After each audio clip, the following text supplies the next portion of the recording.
Mais avant de commencer, s'il vous plaît, n'oubliez pas de vous abonner et activer la cloche de notification pour ne pas manquer nos prochaines publications. Top, c'est parti! Bonjour chers internautes de la chaîne Léon Jo Léo, nous sommes présentement à Kabasha et c'est à 40 km de Butembo, c'est sur la route nationale numéro 4, donc Butembo-Beni. Nous sommes dans une structure sanitaire qui a été brûlée par les ANDF qui ont fait incursion ici à Kabasha tard dans la nuit.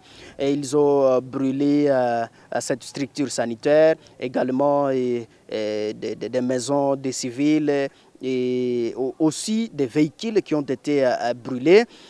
Monsieur Léos Akilimali, vous êtes militant de Véranda, donc membre de la Véranda Mutsanka. Nous sommes ici à l'hôpital. Comment vous avez accueilli encore cette mauvaise nouvelle de l'attaque des terroristes ADF dans la localité de Kabasha? Bon, voilà, une fois de plus, nous sommes vraiment très navrés d'apprendre cette mauvaise nouvelle dans un espace de quelques petites semaines depuis l'attaque meurtrière aussi à Maboya, en presque 10 ou 15 km d'ici. La semaine écoulée, nous avions eu beaucoup d'alertes dans ce sens que ces milliers étaient parmi les grandes cibles potentielles. On a alerté, on a tout fait pour que les autorités puissent prendre des dispositions. On est encore désolé de constater que malheureusement, rien n'a été fait. Et donc, c'est une désolation totale. Et de plus en plus, on ne sait plus trouver le mot pour exprimer ce chagrin que nous sentons quand nous constatons que nous continuons à subir ces atrocités. Vous savez, l'hôpital comme là où je suis, ce sont à principe de milliers où tous nous allons pour notre santé. Maintenant, ils sont devenus parmi des grandes cibles de l'ennemi. Les enfants, nous apprenons que dans cet hôpital, il y avait un enfant qui venait de naître et qui a été victime de... Un enfant qui ne connaissait pas encore comment le monde fonctionnait, un enfant qui venait en peine de voir le jour, et il a été victime de ces atrocités. Et au même moment, sa maman, on ne sait pas si elle est dans quelle circonstance, parce que nous apprenons qu'elle serait aussi prise en otage. Au même moment, le docteur de cet hôpital.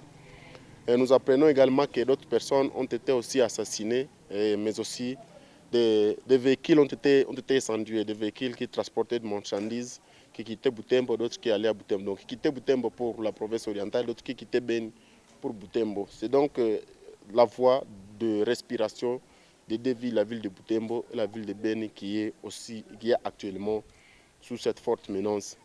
Je ne sais pas comment je peux exprimer ces chagrins, puisque depuis le début de ces atrocités, nous ne faisons que lasser notre voix pour que le monde puisse nous venir en secours. Mais curieusement, c'est comme si nous sommes déjà une génération sacrifiée, une génération abandonnée, qui doit continuer à mourir, qui doit continuer à subir ces atrocités de la part de ces méchants qui se sont malheureusement donné ce travail, comme s'ils vont hériter de ce monde. Je ne sais pas comment exprimer ces chagrins, parce que vous voyez ce qu'il faut subir à l'hôpital. Est-ce qu'ils continuent à nous faire subir? Nous continuons à nous poser des questions. Qu'est-ce qu'on nous a fait du mal pour que nous puissions continuer à subir ces atrocités? Au même moment, nous nous posons la question, qu'est-ce que nous avons fait du mal à l'autre humanité? Donc l'humanité, on sépare ces méchants de toute l'autre humanité à côté. Qu'est-ce que nous avons aussi fait du mal? Parce que c'est l'humanité, cette humanité à principe, qui pouvait nous venir en aide. Mais nous sentons un silence de mort. Personne n'en parle, personne ne reste silencieux. C'est comme si cette histoire de présumé Dieu que nous subissons, c'est notre sort. C'est comme si nous étions en fait créés pour être égorgés, pour mourir, pour voir ces atrocités. Et nous nous posons des questions. Ceux qui sont en train de naître auront quelle éducation? Parce qu'ils naissent dans des circonstances de mort, dans des circonstances d'atrocité. Il faut transmettre quelle histoire? Qu'est-ce qu'ils diront de ce monde, cette méchanceté qu'ils sont en train de voir? Donc, ils n'ont jamais respiré l'oxygène de la paix. Ils ne vivent que sous les coups de balle, où il faut se déplacer tous les jours, il faut voir les gens décapités, les gens égorgés, même les bébés, personne n'est pas, même des grandes personnes. Ils auront quelle histoire? Donc c'est ça que nous disons, bon, nous continuons, nous avons quand même encore l'espoir que peut-être il y a encore une part d'humanité dans certains individus dans ce monde qui peuvent écouter notre voix. Et nous lançons un appel pour qu'ils puissent vraiment nous venir en aide. Parce que la situation dans laquelle nous nous retrouvons, nous ne savons plus quoi faire. Nous voulions bien donner toute notre confiance à notre gouvernement, mais vous voyez, depuis le matin jusqu'à présent, personne du gouvernement, moi je n'ai vu même l'ombre de seuls individus qui membres du gouvernement pour venir constater. Et hier, depuis les atrocités jusqu'au petit matin, ça a commencé à 0h jusqu'au petit matin vers 4h. Donc hier, il n'y a même personne n'est venu pour intervenir, ou personne, malgré les alertes d'hier, n'a intervenu pour empêcher ces atrocités. Et donc, un peu comme je suis en train de le dire, aux yeux du gouvernement, c'est comme si nous sommes déjà une génération sacrifiée. Il faut les laisser mourir, il faut les laisser sous la merci de l'égorgeur, qui doit tout faire comme il veut. Il se promène comme il veut, il prend les autres en otage, il va avec comme il veut. Donc, nous nous posons la question, qu'est-ce que nous avons fait au fait du mal? Bon, en fait, il y a environ 3 semaines que Maboya a été également touché, ou soit l'hôpital a été brûlé, même des civils tués. Vous, personnellement, comment analysez-vous ces attaques qui se succèdent du jour au jour? Je venais tantôt de le dire, c'est devenu de plus en plus difficile de donner un commentaire sur ces atrocités. Parce qu'en fait, même si aujourd'hui, parce que certainement que l'ADF, là où il rentre, il est encore en train de préparer d'autres attaques, d'autres cibles. Ce sont donc nos frères, nos sœurs, nos parents ou nos amis qui vont aussi devenir des cibles prochaines de ces terroristes, de ces égorgeurs. Et nous voulions bien qu'il y ait donc un mécanisme de protection pour que ce genre d'atrocités ne puissent pas arriver. Mais hélas, par rapport à l'expérience, nous avons compris que malheureusement, un peu comme je suis en train de le répéter souvent, nous sommes des jeunes générations sacrifiées. Mais cela ne nous décourage pas parce que nous croyons encore que dans l'humanité, il y a ceux qui encore se sentent de la vie de l'homme, il y a ceux qui se sentent mal à voir ce que nous subissons et qui veulent bien s'engager pour que cette histoire puisse prendre fin. Voilà, c'est à ces gens que nous lançons notre cri d'alarme pour qu'ils puissent nous venir en aide, pour qu'ils puissent venir nous aider, pour qu'ils puissent venir combattre avec nous dans le sens qui va effacer toute cette histoire, dans le sens qui va nous épargner de cette tragique histoire que nous sommes en train de traverser, afin que nos enfants, afin que les générations qui sont en train de venir, afin que toute l'humanité de ce côté puisse sentir que voilà, nous faisons aussi partie de ces hommes. Nous faisons aussi partie de ces droits de l'homme qui a été élaboré par les Nations Unies, de ces droits de l'homme qui ont été prônés partout. Mais aujourd'hui, dans le stade actuel, nous sentons comme si ces droits de l'homme n'existaient pas. Nous voyons ceux qui se disent être le protecteur des droits de l'homme, mais généralement, ils sont dans des histoires des ONG où ils attendent des financements pour défendre les droits de l'homme. Et pourtant, nous, à notre compréhension, ça pouvait être quelque chose de naturel qui vous pose que, voilà, il y a quelqu'un qui souffre, il faut que je lui vienne en aide. Mais ce que nous voyons, c'est comme si s'il n'y a pas de financement, il n'y a pas de droits de l'homme. Et effectivement, ici chez nous, il n'y a pas de financement et personne, les droits de l'homme, on les voit venir s'aventurer ici chez nous. Même des autorités, on se pose des questions, ils sont là, donc une fois ils apprennent par exemple qu'il y a quelque chose, par exemple des crimes économiques, nous voyons tout le monde se déployer, nous voyons tous les services se déployer. Mais lorsque ce sont les humains, les êtres humains qui pourtant contribuent pour qu'ils trouvent ces argents-là, qui leur donnent cet orgueil, ils sont en train d'être décimés, ils sont en train d'être égorgés, personne ne paraît. Et donc nous nous posons la question finalement, nous sommes quelle génération, ou nous sommes dans quel pays où on laisse les citoyens plus de 10 ans pendant être égorgés ou être sous la merci de ces genres d'atrocités. L'hôpital, en principe, la maladie, elle arrive à n'importe quel moment. Mais vous allez à l'hôpital et vous n'êtes même pas sécurisé. Vous êtes chez vous, vous n'êtes pas sécurisé. C'est quel genre de gouvernement? C'est en fait la honte. Si on a encore si on a encore le courage de dire moi je suis autorité, je suis de telle part, en principe, si les amis avaient encore la conscience, ils ne peuvent même pas prendre le courage de prononcer des propos comme ça. Parce que moi, personnellement, je ne me vois pas appeler autorité dans ce genre de circonstances. Si c'était moi à la place, j'aurais déjà laissé tout ce que j'ai par exemple, comme je ne sais pas, tout ce qui me donne cet orgueil d'autorité pour me mettre à la place de l'homme. Parce que ça ne va pas. J'ai dit aussi que autant que ceux qui nous égorgent, ceux qui sont en train de se livrer à ces activités comme s'ils vont hériter de ce monde, les autres qui ne sont pas dedans mais qui assistent passivement, ils ont aussi tort. Parce qu'il Ils ont cette responsabilité humaine de venir en aide aux autres humains qui sont en train de subir les atrocités de cette méchanceté des autres humains malheureusement.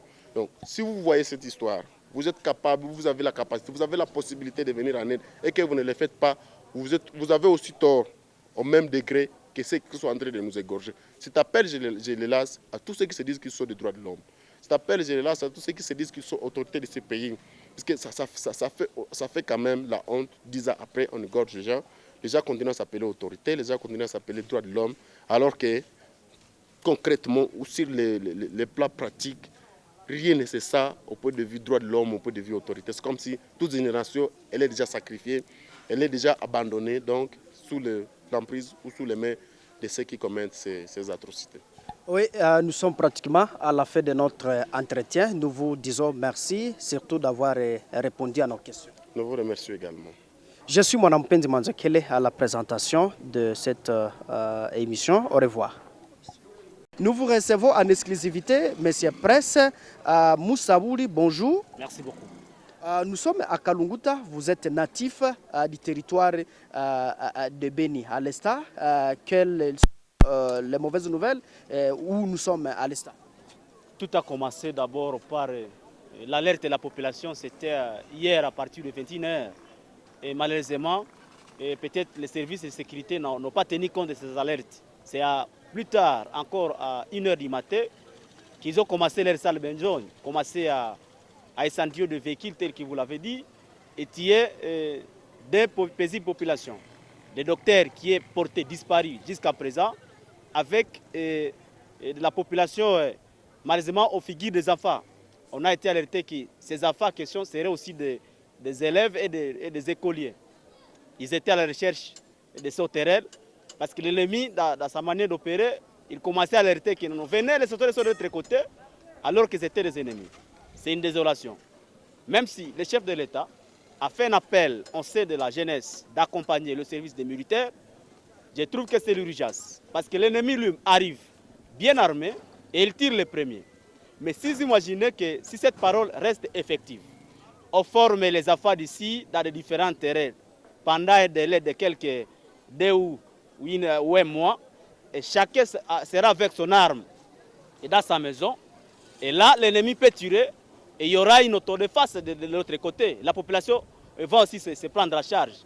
Mais on n'a pas des armes, on ne sait pas comment se revendiquer, quoi. Nous appelons que le gouvernement puisse faire l'urgence à former les jeunes d'ici.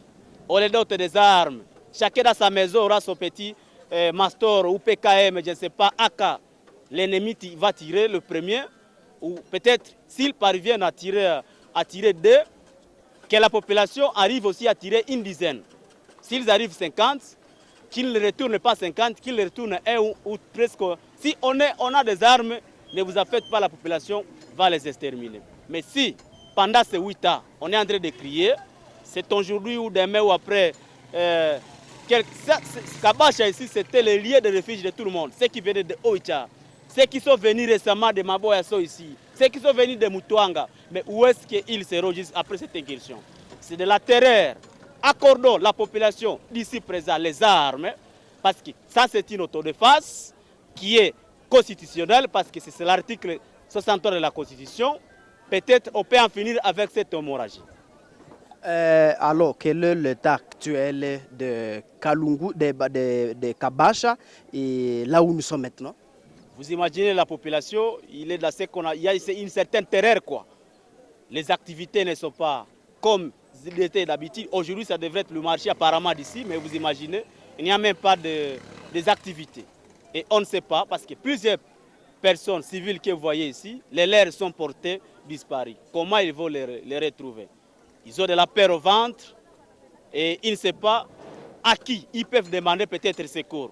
Ceux qui sont portés disparus, certains sont en train de faire signe de vie, mais ils ne sont pas poursuivis. L'ennemi se balade sans aucune inquiétude. C'est une désolation. Et quel est votre dernier mot? Le dernier mot, la population de Kabasha, de Maboya où il y a eu des incursions, de partout dans la région de Beni, ils ont accepté l'appel du chef de l'État, celle de prendre des armes. Mais nous voulons que ça soit ici, qu'on forme les jeunes d'ici, à Kabasha, il y a des centres de terrain ici. Quand chaque jeune aura son arme dans sa parcelle, l'ennemi va tirer et les jeunes vont tirer et ça peut finir. Mais si on ne dote pas la population les armes, comme les ennemis arrivent bien armés, l'armée sera en train, donc la jeunesse serait en train d'être tuée, être victime du jour de jour. Nous demandons les armes, qu'on soit formé ici localement, que chacun, si je suis allé au chat, je serai muni de mon arme bien enregistrée. Et si l'ennemi parvient à tirer, que je tire aussi le premier. Que ce soit œil pour œil, dent pour dent, tel est dit dans le code d'Hammurabi. Oui, Prince Moussavouli, merci d'avoir répondu à nos questions. Merci beaucoup.